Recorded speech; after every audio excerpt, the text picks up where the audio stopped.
that every time you turn on your faucet, you get clean water out of every tap in our region. Burbank is interconnected with 26 member agencies of Metropolitan Water District. We share the water, and we must work together to conserve it. Today, we are asking the community to join us in ensuring our region manages our liquid gold, our water, responsibly, and to stop outdoor watering from September 6th through September 20th. I want to thank the community because so many of you are already doing your part and are water champions for us. One message I have for you is to ensure that you deep water your trees on September 5th. Sometimes people think that because we at Burbank are asking you to stop watering lawns, we are against plants, but nothing could be further from the truth. In order for us to meet our 100% greenhouse gas neutral goals, we need plants, and we especially need trees to take carbon out of the atmosphere. Your lawns will survive these 2 weeks, and we have tips on how to prepare at our website, burbankwaterandpower.com. We encourage you to capture your warm-up water out of your showers and faucets and use only this water to hand water trees and gardens for this 2-week period. At Burbank Water and Power, we recognize that solving issues of drought, of climate change, of water and energy conservation and supply will require broad thinking because everything is interconnected. During this time, you will see golf courses, schools, and parks will still have green lawns. This is because they're using recycled water, an abundant source of treated water that we've already used once in Burbank and we've already paid for. And we've treated it so that it's good for landscaping, but not for drinking. Recycled water isn't usually available to our residents, but BWP will be offering free recycled water to go at George Isay Park from 10 to 7, Monday through Saturday, and noon to 5 on Sundays during this time. So bring your buckets and containers to fill up and only use recycled water or warm-up water to water trees and gardens from 9/6 through 9/20. BWP is working with MWD to explore all options toward a sustainable water supply. Things like desalination, importing water from water-rich areas of the country, and advanced treatment of recycled water. This 2-week call to stop outdoor watering is another opportunity to work together to solve our common challenges by not watering outside and conserving our liquid gold. Thank you. I'm now going to pass the baton to Adel Haj-Khalil, MWD General Manager, who will give an overview of the situation and identify the affected agencies. Thank you very much. Can you spell your name, please? My name? Yes. It's DAWNROTH space LINDELL. Thank you very much. Good morning, Adel Haj-Khalil, General Manager, Metropolitan Water District of Southern California, ADEL HAGEKHALIL, Adel Haj-Khalil. Thank you, Don, and it couldn't be in a better place than Burbank, a great partner with us. We're all in this together. We are all one. In Southern California, what happens in one community impacts the rest of us. We need to come together, and this is the message. We're facing conditions, unprecedented drought conditions that we're adapting to, building resiliency, as Don mentioned, building the largest recycled water project in pure water in Carson for 150 million gallons a day. But what we need to do is manage the conditions we're dealing with here today. Every drop, the gold that we have, the golden resources that we have, water is life. And to me, every drop that we can save from watering outside is a drop we can have available to us for our faucets, for our livelihood, for our communities. In this, we're all together. And I can't ask more from what Don. Don represents the communities that we are working with across our 6 counties, the 5,200 square miles, the 19 million people across our region. In April, we discovered a leak in the upper feeder pipeline, which delivers Colorado River water to Southern California. We applied a temporary fix, and this pipeline has been operating at reduced capacity. And what we need to do is repair it permanently, because what we want to make sure is we don't have a catastrophic failure of that critical pipe, because if that fails, it'll be an emergency, we'll lose water, and we cannot respond to it fast enough. But what we decided to do is to be proactive. So we stabilized the condition. Our staff worked hard to build the pipeline connection. It's 108 inches, and they worked around the clock to build it and be ready, but then worked with our partners to be prepared. This is what I refer to the option of a planned emergency surgery versus a catastrophic surgery. And if we had a catastrophic failure, we don't have the time to plan ahead. And our staff were able to plan ahead and working with our partners across the board. Well, you heard Don talk about putting water on your tree the night before, capturing water or using recycled water. Every agency is prepared to do what we need to do, but it takes all of us to do it. The agencies impacted in this are the cities of Beverly Hills, Burbank, Glendale, Long Beach, Pasadena, San Fernando, and Torrance, as well as the Central Basin Municipal Water District, Foothill Municipal Water District, Three Valleys Municipal Water District, and West Basin Municipal Water District. From September 6th to September 20th, our crews will be working around the clock to make the necessary repairs. To help us all do that, we need to ensure that the water is, that the feeder is shut down, that we empty the water from that feeder, and we cut that pipe and replace it. We're ready. We have the piece that we need to put in place. That took a lot of work. Staff did it in a few weeks, and that usually takes 6 months if you do it outside. It was done amazingly. I went last week to see it in place. It's ready to go. And we planned it to go in quickly, cut it out, and replace it. And to me, it's just an example of what we need to do to invest in our aging infrastructure. Metropolitan, like any of our utilities, are assessing the infrastructure we have. We go around and assess the system. Recently, we are doing repairs on our siphons that carry water to ensure they withstand earthquake. But we're doing everything. We're spending close to $300 million a year in upgrading our system. But this thing can happen. A leak can happen. And the good news is we're able to capture it, control it, and respond to it in a proactive way. But we can't do this alone. I want to thank the residents of every community, the residents of Southern California, residents of Burbank, and many others across our region for heeding the call to conserve, to not water outside, because every drop we can save by not watering outside is available to us, to our communities in this condition, in this drought, in this heat, to have it available for us, for our health, for our well-being, for our faucets. When we turn the faucet, we can have water come out. And this is a commitment we have to you to create a future of resiliency. And we thank everyone for taking their part. And with that, I want to introduce our chair, the chair of Metropolitan's Water Board, Gloria Gray, to help really explain the conservation efforts we're doing here. Thank you.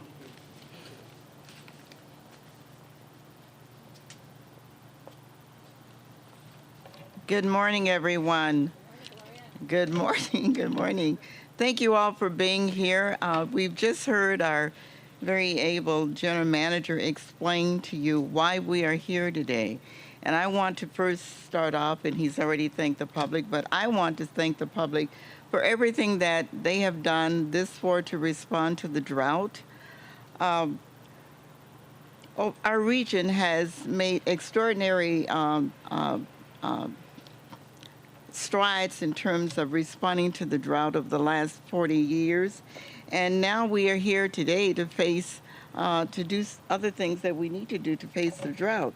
And so I'd like to say to the residents and businesses that we need to do more, and we are doing more. And as I said, the general manager explained to us why we're here today. And what we're now facing today is the urgent need to repair our upper feeder pipeline. We're asking portions of Los Angeles County that get water from this pipeline to suspend our outdoor watering for 15 days from September 6th to September 20th. That isn't easy, I know. My home is in the affected area. I live in the city of Inglewood as part of the West Basin Municipal Water District, and so are homes of many of my family and friends.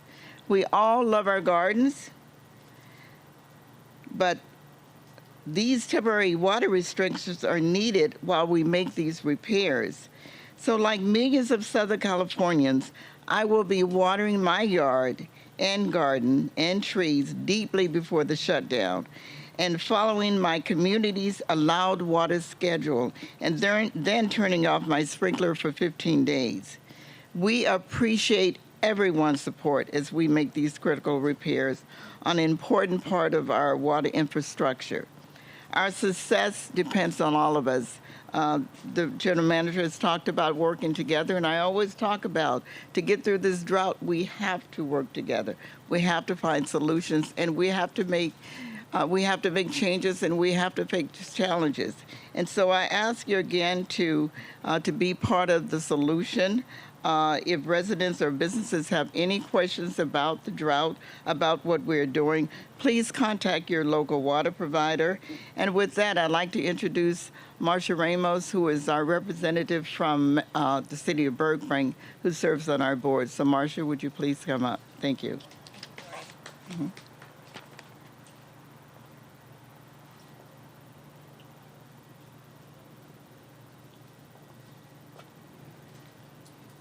Good morning, everyone. I'm Marcia Ramos, Metropolitan Water District Director, representing the city of Burbank. You spell my name M-A-R-S-H-A, last name R-A-M-O-S. As a resident, council member, mayor, and now Metropolitan Water District representative, I've been working for a sustainable future for many, many years. It's my passion. Today, we have come together to focus on the important challenges before us coming very soon, September 6th through September 20th. No outdoor watering. This is a time of sacrifice. Indeed it is, but it is for the greater good of our region. We are all part of an interconnected water system, and we have been relying on the water coming from the Colorado River, but it will be unavailable.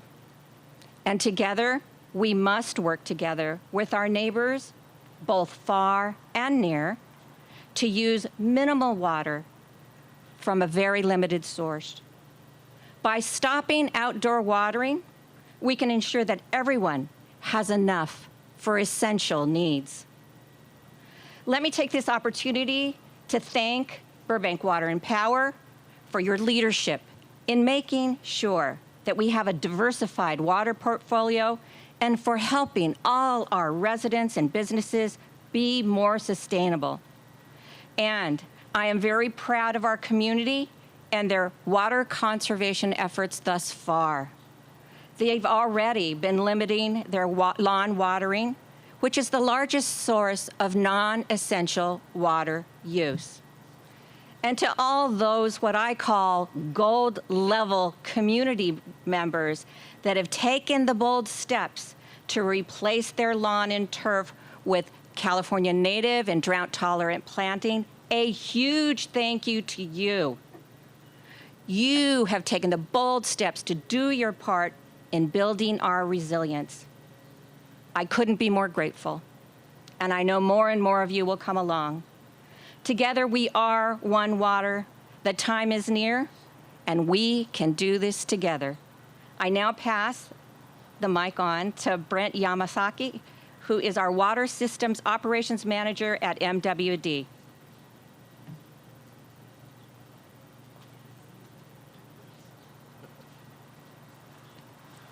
Well, thank you, Director Ramos, and good morning, everybody. I'm Brent Yamasaki, Brentyamasaki, and I'm the Chief of Operations for Metropolitan Water District. So a little bit of detail on the work that we're doing. You know, it's a challenge to deliver water to 19 million people here in Southern California, and we can't do it. It's really a community effort. Us in partnership with our member agencies, and in this case, with the residents of Los Angeles County. Typically, when we do shutdowns, we could be planning for a shutdown over a year in advance. It's a very highly choreographed effort that takes sometimes hundreds of people in our agency and at our member agencies. These are very challenging efforts, but they need to be very precise and carried out very well. And so when we have something like this in spring, when we found a leak on our upper feeder pipeline, our creative staff, fortunately, were able to put in a temporary fix to stop the leak, and we reduced the capacity of the pipeline for safety reasons to make sure that we would be able to have the time available to manufacture the replacement piece. And you can see that to my left, to your right. And this was a very big effort. We were able to manufacture this piece of replacement pipe in our own shops, and it's a very large piece. It's about 10 feet in diameter, weighs over 10 tons, so a very monumental effort. You may ask why. Why are we doing a shutdown here the day after Labor Day? Like Adele said, we can't let this pipe continue to have this temporary patch. We're really concerned about the reliability. We've been able to make it through this time, but we want to do this in a very organized and planned fashion. And just like you're hearing today, this takes an entire village to get this accomplished properly. The other thing is, we don't want an emergency leak that we have to jump to and don't have a plan for. And so this shutdown has been months in the making, a lot of planning and coordination, as I said. Imagine you've got a bridge with a pipeline on it, it's 1,000 feet, and it crosses a river. And so being that it's a very complicated shutdown like this, you don't want to do this in the wintertime when it's raining. Very difficult to construct during the rainy season. So that's why we want to do this now. We're doing it in coordination with our member agencies in the community. We really thank everybody's efforts for stopping outdoor water use for these 15 days. Rest assured, we are going to be working 24/7 to get this work done. It is very critical that we do. And the water flow isn't stopping. We're turning on a pipeline with an alternate source and an alternate supply.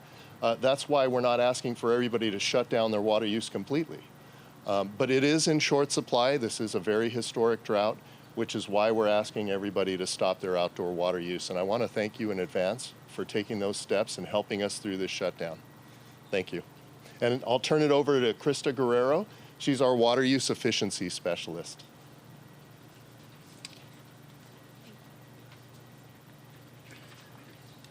Thank you, Brent. Good morning, everybody. My name is Krista Guerrero, Krista Guerrero, and I am the Water Efficiency Specialist for Metropolitan Water District. We understand that a call for no watering for 2 weeks in a hot part of the summer is difficult, and that it does put your landscapes at risk. Maintaining healthy landscapes is important to Metropolitan. We do have ideas, options, ways to prepare, things to do during the shutdown that will help to protect your gardens and lawns. Prior to the shutdown, on the last day that watering is allowed in your community, please check your local watering restrictions to find out when that is. We recommend that you take that time to deep water your trees and shrubs early in the morning or late at night. You can use soaker hoses or a regular hose on a slow trickle, or you could hand water. But make sure that you do give it that really good deep watering to get it through those next 2 weeks. We also recommend that you surround your trees and shrubs with mulch to protect those plants and hold that moisture in when you are able to water. If you have more sensitive plants, flowers that you're worried about, you can take the opportunity to shade them with a shade cover that will filter out some of that sunlight and also help retain moisture. Once the shutdown has occurred, we do have extra tips for that as well. Actually, or prior to the shutdown, please stop mowing. So this week, if you could refrain from mowing your lawn, those thicker, longer grass blades use less water and are more helpful and able to be more resistant as we move into the 2-week shutdown. Once we are in the shutdown, please consider repurposing and reusing your indoor water supply, whether that's a bucket in the shower as your shower heats up, extra water when you're washing your dishes, or leftover water from what you've used to drink or to give to your dogs or pets when they're drinking. You can take that water outside, put it on your sensitive plants, and any sort of yellowing or dry spots on your lawn. We do expect that there will be yellowing in your lawn, but we also expect that once normal watering resumes after the repair has been completed, that your lawn will come back. We are also sharing this information with the California Landscape Contractors Association. So your landscapers and other professionals are aware of this shutdown, they're aware of these needs, and they're gonna work with you as their clients to make sure that we can protect your landscapes as well as possible. Thank you.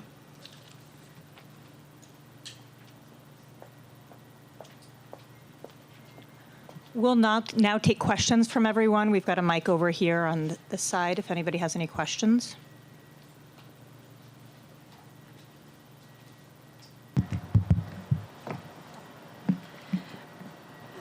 Would you please list out the areas that will be impacted by this and your message for those communities, the ones highlighted in yellow?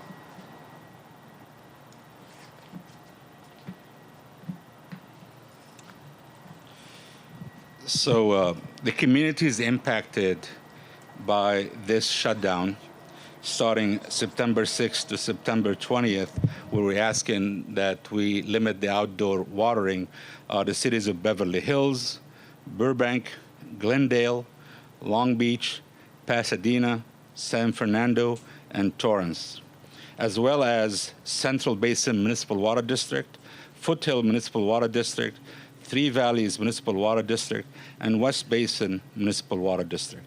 And we're asking everyone to restrain from watering outdoors to save that water for indoor use. And what we're also asking, as you heard from the team, is to prepare ahead of time. So soak your trees, water your gardens ahead of time. And also, if recycled water is available, please access that. Burbank is making that available to you. Also, if you want to use your indoor water that you have when you are getting in the shower, capture that and use it.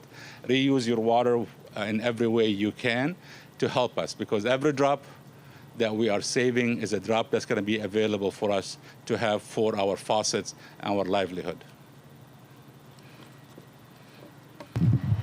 Can you just explain the seriousness of this to people at home? What would happen if the temporary fix doesn't hold? Like, how important is this that you do this now? What does a catastrophic failure mean? So I'll ask Brent to add, but I want to just remind our community.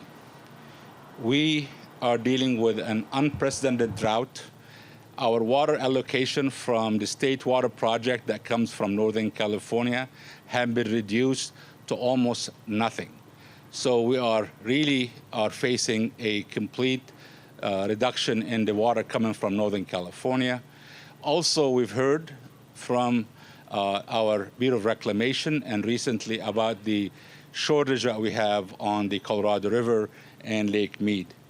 However, we have still storage available. And what we've done is moved many of our communities away from the reduced, shrinking water supply on the state water project to bring water from our storage, from the available Colorado River water, all the way across to these communities.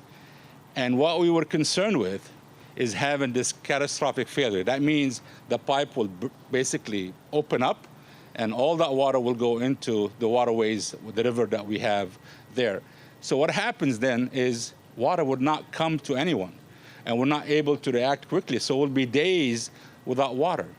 And what we are doing here is planning ahead, stabilizing it, getting everything done ahead of the shutdown to minimize the time, but also bringing water from the shrinking source that we have to move around from another feeder that Brent talked about to move it around. So we have limited amount of supply coming from the State Water Project, but that's just enough to keep us going. And that's what we're saying.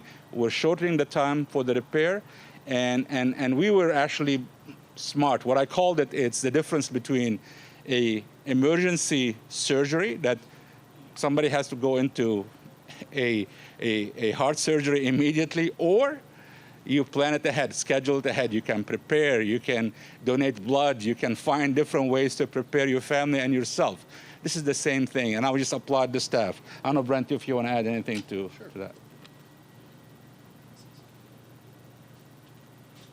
Yeah, I think Adele covered a lot of it. I just would like to say that when you look at something of this magnitude, again, doing a work to replace a piece of pipe that spans a river on a 1,000-foot bridge, it takes a lot of work. In fact, staff are working right now getting the cranes in place and mobilizing all of the people.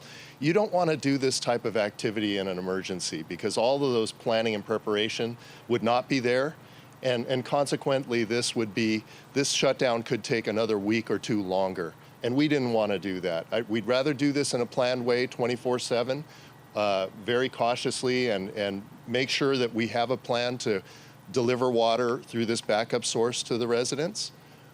That's very important. And doing this in an emergency fashion and having the pipeline open up and water spilling out, that is not a good situation. We want to avoid that at all costs. Couple of fast questions. Where actually is this break in the feeder line? Give us a geographic location. That's first thing. Second, have you analyzed the entire feeder line itself? Is this the only major problem you see as far as this piece of infrastructure, so that we're not going to have to do this next year, the year after, something? And finally, deep watering. That's a wonderfully vague term. Are we talking 5 minutes, 10 minutes, 30 minutes? What? I mean, let's get some time there so people have an idea what the hell they're doing. Okay, so great questions. I'll take the first two. Go right ahead. So the location of the pipeline, where this is in Riverside, and it's one of our major transportation pipelines of Colorado River water into the region. To your other question, are we taking a look at the entire pipeline? Yes, we evaluate every pipeline every year. There were some small minor leaks further downstream of the pipeline that really were resulting in wet ground. So not like this leak where it was more of a spray and it had the possibility of getting much worse. We've monitored these other leaks for the better part of a year, but it wasn't worth shutting down the entire pipeline and creating this disruption to fix them. So as we're moving into this shutdown, we're going to address those very minor problems as well. But again, those weren't in and of themselves big enough to require a complete shutdown. This leak, however, and this replacement of this piece of pipe is so critical that we need to do this work now, which is why we're asking for the public's help. Thank you. In regards to deep watering, it does depend on the plant and the type of tree. So if you do have a more mature tree that's been in the ground for more than 5 years, we do recommend anywhere from about 10 minutes of deep watering on a slow trickle from your hose. If you have a younger tree, 5 to 7 minutes should be sufficient, the same slow trickle. If you are deep watering your shrubs, again, you're looking at closer to 5 minutes. We don't want to overwater, even in this situation. And make sure to also note that if you do have succulents or other desert-like plants, do not deep water those. That will actually cause more harm than good. They are hardier and better built for this situation, so you can water any succulents as normal.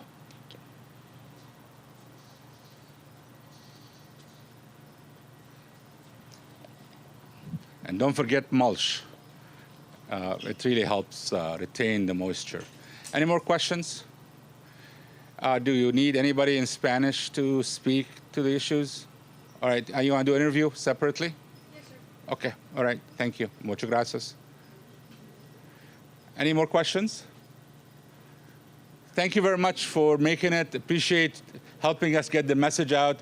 I mean, this is a partnership. We appreciate the press and getting the message out. Thank you very much.